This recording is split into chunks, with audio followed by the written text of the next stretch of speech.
नमस्कार, आप देख रहे हैं अपडेट इंडिया टीवी। मैं हूं आपके साथ अर्पिता माथुर। बुलेटिन की शुरुआत करेंगे हेडलाइंस के साथ। दिवाली पर जहरीली हुई दिल्ली कोलकाता की हवा, जयपुर में एक्यूआई पहुंचा 300 के पार। राहुल 6 नवंबर से महाराष्ट्र में इलेक्शन कैंपेन करेंगे शुरू। मुंबई में विपक्ष कॉमन गारंटी जारी करेगा। शरद पवार और उद्धव ठाकरे मौजूद रहेंगे। रन फॉर यूनिटी में बिगड़ा हरियाणा सीएम का संतुलन, भीड़ में ठोकर लगने से गिरे। कमांडो ने संभाला, सैनी बोले सबके कल्याण में लगे हैं। और अब खबरें विस्तार से। देश में दिवाली की धूम मची है, लेकिन दिवाली के मौके पर दिल्ली, जयपुर जैसे बड़े शहरों की वायु गुणवत्ता बहुत ही खराब हो गई है।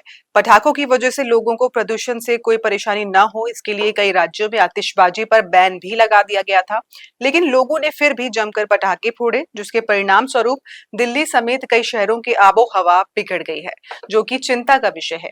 राजधानी दिल्ली में इस बार भी दिवाली पर आतिशबाजी पर सरकार ने प्रतिबंध लगा दिया था। इसके बावजूद दिल्ली और एनसीआर में जमकर आतिशबाजी हुई। गुरुवार शाम ढलते ही लोग पटाखे छोड़ने शुरू कर दिए। नई दिल्ली इलाके में भी लोग जमकर आतिशबाजियां की। इस कारण दिल्ली एनसीआर की हवा गंभीर स्तर तक पहुंच सकती है। दीपावली के दिन राजस्थान के शहरों में भी जमकर आतिशबाजी हुई। वहीं जयपुर की हवा इस समय सबसे ज्यादा जहरीली है, क्योंकि यहाँ का एक्यूआई 350 को पार कर गया है। जयपुर के अलावा राजस्थान के और भी कई जिलों में हवा गंभीर श्रेणी में है। राजसमंद में एक्यूआई 337, भिवाड़ी में 291, बीकानेर में 283, भरतपुर में 257, चूरू में 247, सीकर में 237, हनुमानगढ़ में 235, धौलपुर में 216 रिकॉर्ड किया गया। वहीं कोलकाता में एक्यूआई बुधवार शाम से ही खराब है और गुरुवार की रात को प्रदूषण का स्तर 100 को पार पहुंच गया है। कांग्रेस सांसद राहुल गांधी 6 नवंबर से महाराष्ट्र में विपक्षी खेमे के चुनाव प्रचार की कमान संभालेंगे। इस दिन वो मुंबई में महाविकास अघाड़ी की एक संयुक्त रैली में शामिल होंगे। रैली में एनसीपी प्रमुख शरद पवार और शिवसेना चीफ उद्धव ठाकरे मौजूद रहेंगे। महाराष्ट्र कांग्रेस अध्यक्ष नाना पटोले ने बताया कि तीनों नेता कॉमन गारंटी भी जारी कर सकते हैं। वहीं बारामती में मीडिया से बातचीत में शरद पवार ने कहा कि 6 नवंबर को मुंबई से विपक्ष का चुनाव अभियान शुरू होगा। एमवीए लोगों का समर्थन हासिल करने के लिए एक कॉमन मिनिमम प्रोग्राम भी जारी करेगा। हरियाणा के मुख्यमंत्री Nayab Singh Saini run for unity कार्यक्रम में भाग लेने कुरुक्षेत्र द्रोणाचार्य स्टेडियम पहुंचे। यहां दौड़ते समय उनका संतुलन बिगड़ गया और भीड़ में ठोकर लगकर वो जमीन पर गिर पड़े। गिरने के तुरंत बाद ही कमांडो ने उन्हें पकड़ लिया, जिसके बाद भी मुख्यमंत्री नायब सिंह सैनी खड़े हुए और जिले भर से आए विभिन्न खिलाड़ियों और धावकों के साथ दौड़े। उन्होंने खुद भी दौड़ पूरी की और अंत में दौड़ने वाले खिलाड़ियों को सम्मानित भी किया। मीडिया से बात करते हुए मुख्यमंत्री ने कहा कि आज हमारे लिए बहुत ही गर्व का दिन है। ऐसे महान व्यक्तित्व जो भारत के पहले गृह मंत्री रहे हैं, उनकी बड़ी सोच ने देश की 562 रियासतों को आपस में जोड़ा और अखंड भारत बनाया। ऐसे महान व्यक्तित्व सरदार वल्लभ भाई पटेल को उनकी जयंती पर मैं नमन करता हूं। उन्होंने कार्यक्रम के दौरान मीडिया से बात करते हुए कांग्रेस पर भी हमला बोला। कहा कि कांग्रेस के झूठ का भंडाफोड़ हो चुका है, इसलिए चुनाव आयोग ने भी उन्हें फटकार लगाई है।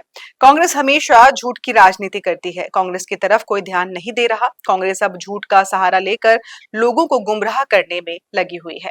दिवाली के अवसर पर भारतीय और चीनी सैनिकों ने वास्तविक नियंत्रण रेखा यानी कि एलएसी पर कई सीमा चौकियों पर मिठाइयों का आदान प्रदान किया।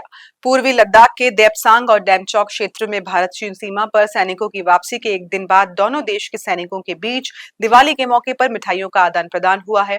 बता दें, भारत और चीन के बीच एक महत्वपूर्ण समझौते के बाद पूर्वी लद्दाख में वास्तविक नियंत्रण रेखा यानी एलएसी पर गतिरोध वाले 2 स्थानों डेमचौक और देपसांग पर सैनिकों की वापसी पूरी हो गई है। वहीं प्रधानमंत्री नरेंद्र मोदी और चीन के राष्ट्रपति शी जिनपिंग ने 23 अक्टूबर को रूस के कजान शहर में ब्रिक्स शिखर सम्मेलन के इतर हुई मुलाकात में पूर्वी लद्दाख में एलएसी पर गतिरोध वाले शेष स्थानों से सैनिकों की वापसी और गश्त को लेकर भारत चीन में बनी सहमति का स्वागत भी किया था। दोनों नेताओं ने विभिन्न द्विपक्षीय वार्ता तंत्र को पुनर्जीवित करने के निर्देश भी दिए थे। दुनिया भर में लगभग 1/3 बच्चे और किशोर निकट दृष्टि दोष यानी कि मायोपिया से पीड़ित है और 2050 तक ऐसे मामलों की संख्या बढ़कर 74 करोड़ तक पहुंचने का अनुमान है। चीन के सन यात सन विश्वविद्यालय के शोधकर्ता के अध्ययन में ये खुलासा हुआ है। शोधकर्ताओं ने ये निष्कर्ष जून 2023 तक प्रकाशित 276 अध्ययनों के विश्लेषण के आधार पर निकाला है, जिसे ब्रिटिश जर्नल ऑफ ऑप्थेल्मोलॉजी में प्रकाशित किया गया है। मायोपिया एक ऐसी बीमारी है जिसमें दूर की वस्तु वस्तुओं को साफ तौर पर देखने में परेशानी आती है। ये मर्ज आमतौर पर बचपन में ही विकसित हो जाता है और उम्र के साथ इसके हालात बदतर होते चले जाते हैं। इससे बचने के लिए शोधकर्ताओं ने बच्चों और किशोरों को अधिक शारीरिक गतिविधि और स्क्रीन पर कम वक्त बिताने की सलाह दी है।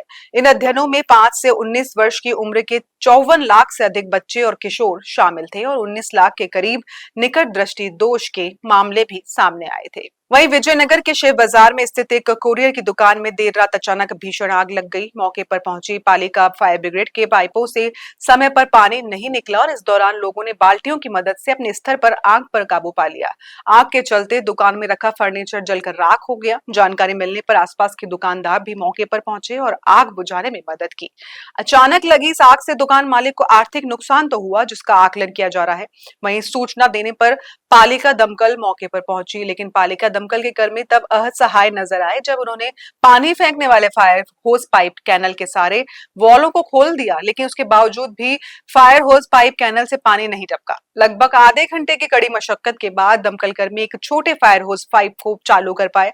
तब तक मौके पर मौजूद लोगों ने अपने स्तर पर प्रयास कर पानी की बाल्टी और अन्य साधनों से आग पर काबू पा लिया। आग बुझाने में हुई इस देरी को लेकर प्रशासन के प्रति लोगों में काफी नाराजगी देखी गई है। इसी के साथ बुलेटिन में इतना ही। आप देखते रहिए अपडेट इंडिया टीवी। नमस्कार।